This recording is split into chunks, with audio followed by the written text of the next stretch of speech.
Hello mga guys. Akin ning damgo ba? Naagyo ni siya kung matulog ta. Kay kung matulog ka, di jud ka mahimog dili ka kadamgo. Magdamgo jud ka.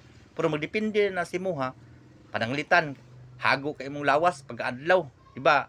Ang imong damgo ana, dili ka sagaran imong damgo ana kung dili na siya gubot-gubot, away-away, kung dili gukod kag iro, o dili kaning yung kuan kaning gukdong kag aswang. Baka remember ka nga gukod kag aswang kay gukod kag aswang sa damgo nimo. Sus kapit man ka na apsan. Sus megani kay apsan no ta ka megani kay kalit lang kag mata. Di hangos-hangos ka. Anak ang ano swanga di inom sa kag tubig, relax ka tadtaon sa kay kulbaan man, tadtaon ka balik tulog. Pero chill lang ka, wala kay gibuhat pagka adlaw dili ka hago, lahi imong damgo anak, murag slight ba nga murag medyo lipay.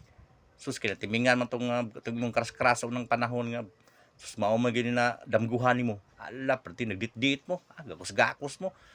Sus kay pag kalit ana nindot ta kalami no ta kaayo sus gini kalit bitaw nagkamata bitaw ka natandugan ka naglagot ka sus kapata pud na dali kag balik tulog.